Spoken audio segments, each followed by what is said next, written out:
Hello dear students, welcome to all. और quadratic equation second video, first video हमने इसको already upload कर दिया है और उस फर्स्ट वीडियो में हमने क्वाड्रेटिक इक्वेशन के ग्राफ डिस्कस कर रहे थे। ठीक है, ये सेकंड पार्ट है, थ्योरेटिकल पार्ट है। सेकंड पार्ट में भी हम डिस्कस करेंगे इसका सेकंड फेज। फर्स्ट पार्ट में हमने डिस्कस करा था अपवर्ड पैराबोला, एक क्वाड्रेटिक इक्वेशन पैराबोला को डिफाइन करता है और उसके हमने सभी कंडीशंस एक फर्स्ट वीडियो में कवर कर रहे थे, राइट। अब हम सेकंड वीडियो में आज डिस्कस करेंगे डाउनवर्ड पैराबोला, ओके। देन उसके बाद हम थर्ड पार्ट के अंदर इसके PYQs लगाएंगे एनडीए के, एंड देन उसके बाद हम PYQs अप्लाई करेंगे जेई के। So once again everyone, welcome to all. और चलिए स्टार्ट करते हैं हम। और सेकंड वीडियो में हम फिर से क्वाड्रेटिक इक्वेशन, फर्स्ट वीडियो का अगर आपने नहीं देखा हो तो आप पहले उसको कवर करें।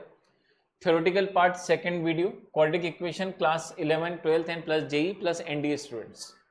तो देखिए हमने, जैसा कि we all know that a quadratic equation ax² plus bx plus c equals to 0। This is the general concept या फॉर्म ऑफ या frame of quadratic equation. And second हम देखिए x² minus x alpha plus beta, their roots of this equation, and plus alpha into beta, so this is the second form of quadratic equation। तो देखिए हम दोनों तरीके से quadratic को define करते हैं, ये भी एक तरीका होता है और एक ये भी तरीका होता है। चलिए, तो आज हम डिस्कस करने वाले हैं और हम डिस्कस करने वाले हैं डाउनवर्ड पैराबोला। हम जानते हैं एक पैराबोला क्वाड्रेटिक इक्वेशन को डिफाइन करता है, तो आज हम डिस्कस करने वाले हैं यहाँ पे डाउनवर्ड पैराबोला या parabolic graph of quadratic equation. ठीक है, तो चलिए फिर से स्टार्ट करते हैं हम यहाँ से नया कंसेप्ट। तो सबसे पहले देखिए हम शुरू करेंगे ax² plus bx plus c equals to 0। ये क्वाड्रेटिक इक्वेशन है।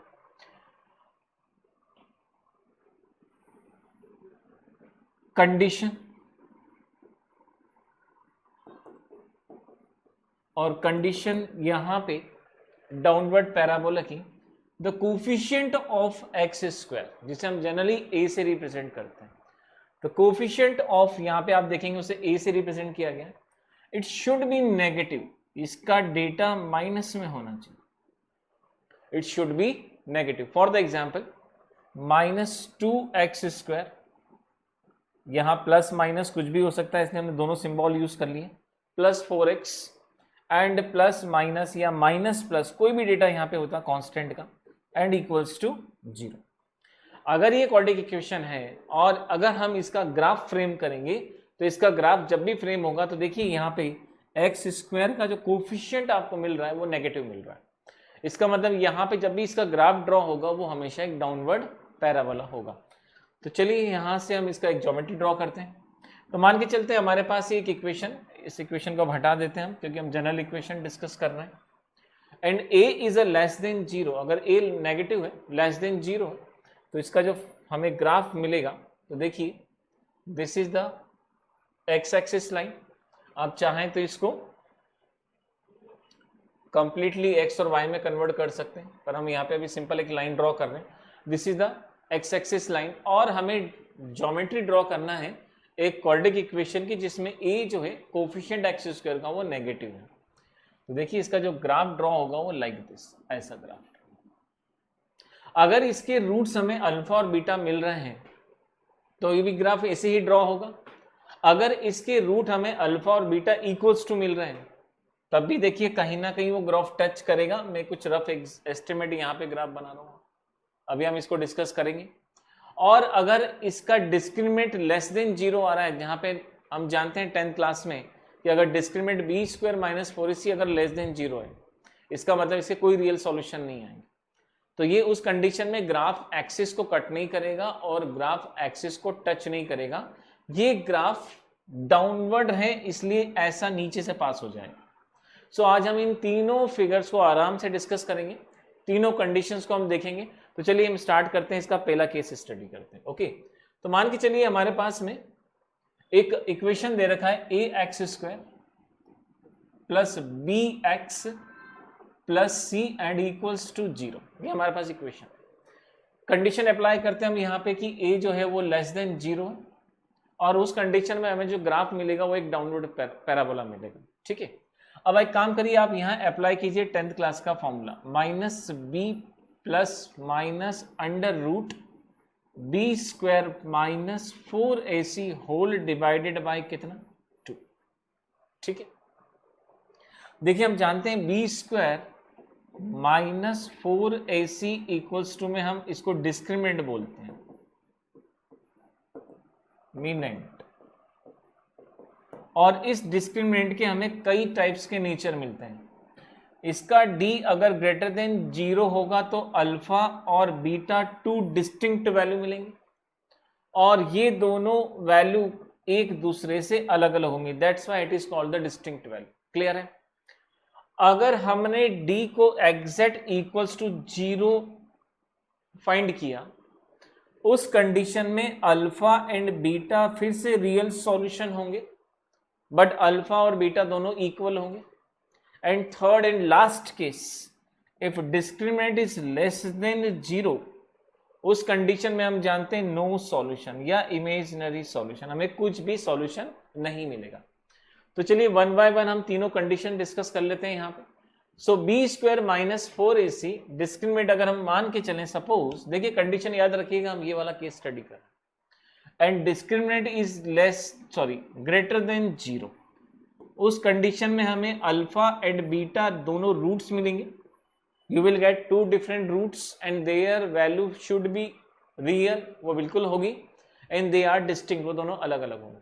अब अगर हमें इसका ज्योमेट्री ड्रॉ करना है कि हमें इसका ज्योमेट्री क्या मिलेगा, तो देखिए हम मान लेते हैं alpha is less than beta, alpha छोटा है और बीटा बड़ा है, और ये एक ए का वैल्यू नेगेटिव है, हमें रूट्स मिल रहे हैं यहाँ पे। तो चलिए हम यहाँ पे इसका ज्योमेट्री ड्रॉ करते हैं। तो देखिए जब हम इसका ज्योमेट्री ड्रॉ करेंगे इस पॉइंट पे, तो हमें इसका ज्योमेट्री डाउनवर्ड पैराबोला मिलेगा लाइक दिस। उस कंडीशन में this is denoted by alpha and this is denoted by beta, क्योंकि दोनों डिस्टिंक्ट रूट है, अल्फा छोटा है और बीटा बड़ा है। अब आप देखेंगे तो एक डाउनवर्ड पैराबोला होगा। उस कंडीशन में हमें 2 डिस्टिंक्ट रूट मिले जहां पे d जो था वो ग्रेटर देन 0 था। क्लियर है? चलिए हम इसका सेकंड केस डिस्कस करते हैं यहाँ पे कि suppose d is equals to 0, तो अगर इसका डिस्क्रिमिनेंट हम निकालते हैं बी स्क्वायर माइनस 4ac, वो 0 के बराबर आ रहा है, that is the b square minus 4ac। इसका डिस्क्रिमिनेंट अगर 0 आ रहा है, दैट मीन्स यहाँ पे alpha is equals to beta, दोनों सॉल्यूशन रियल होंगे, दोनों सॉल्यूशन इक्वल होंगे, और इसका डिस्क्रिमिनेंट जो होगा वो कितना होगा, एग्जैक्ट 0। अब आप देखिए कंडीशन हम अप्लाई कर रहे हैं, a is a less than 0, a 0 से छोटा है। उस कंडीशन में अगर देखिए हम इसका ज्योमेट्री ड्रॉ करते हैं तो इसका ज्योमेट्री हमें कैसा मिलना चाहिए। तो देखिए a लेस देन 0 है, पैराबोला तो डाउनवर्ड मिलेगा। अगर हम इसका ज्योमेट्री ड्रॉ करेंगे तो देखिए ये कहीं ना कहीं x एक्सिस को यहां पे टच करके जाएगा, और उस पॉइंट पे alpha and beta both are equal, दोनों आपस में इक्वल होंगे। यहां पे आपने देखा था इसने इसको कट करा था 2 डिस्टिंक्ट पॉइंट्स, और ए दोनों ही कंडीशन में लेस देन 0 आ रहा है। तो सेकंड केस जो आप देखेंगे यहाँ पे जो फ्रेम होगा, वो सेकंड केस हमें क्या मिलेगा कि अल्फा बीटा टच करेगा और यहाँ पे डिस्क्रिमिनेंट 0 होगा।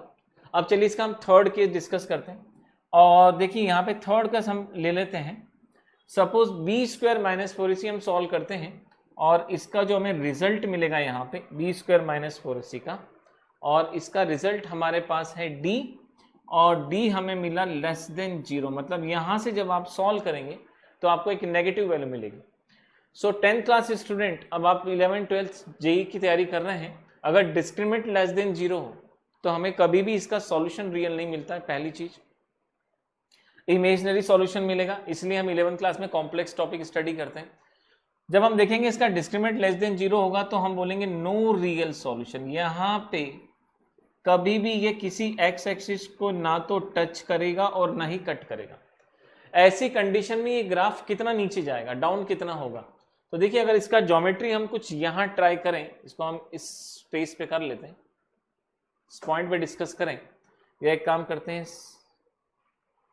इसी लाइन को एक्सटेंड कर देते हैं और मान के चलते हैं हमने थर्ड केस डिस्कस करा। थर्ड केस में देखिए इसका ज्योमेट्री आपको कैसा फ्रेम दिखेगा। तो इसका जो फ्रेमिंग हो जाएगा आपको इस ज्योमेट्री को आप देखेंगे यहाँ पे, तो ये ज्योमेट्री देखिए डाउनवर्ड बनेगा। कहाँ बनेगा, कुछ ऐसा नीचे आ जाएगा। सर ये कितना नीचे आएगा, उसके लिए हमें यहाँ पे इसका पॉइंट्स पता होना चाहिए, जो हम क्लास 12th में सीखते हैं कि ये पॉइंट कितना नीचे हो सकता है। बट अभी हम चूंकि बेसिक लेवल स्टडी कर रहे हैं, तो ये जो डायग्राम प्लॉट होगा वो डायग्राम एग्जैक्ट डाउनवर्ड होगा, क्योंकि इसका ए जो है वो ऑलवेज नेगेटिव है, और उस कंडीशन में इसका डी जो आ रहा है वो लेस देन 0 आ रहा है। उस कंडीशन में ये ग्राफ नीचे की तरफ डाउनवर्ड हो जाएगा। तो इसे आपको 3 ग्राफ मिलते हैं, D is greater than 0 but A is less than 0, downward parabola. D is equals to 0 but A is less than 0, again downward parabola, graph touch करेगा। And here is the D is less than 0 and A always D less than 0, A हमेशा 0 से छोटा ही होना चाहिए। So these are the basic geometry by which we can easily find the geometry of quadratic parabola upward and the downward. Basically the character of A is depend whether it is positive graph will be upward parabola.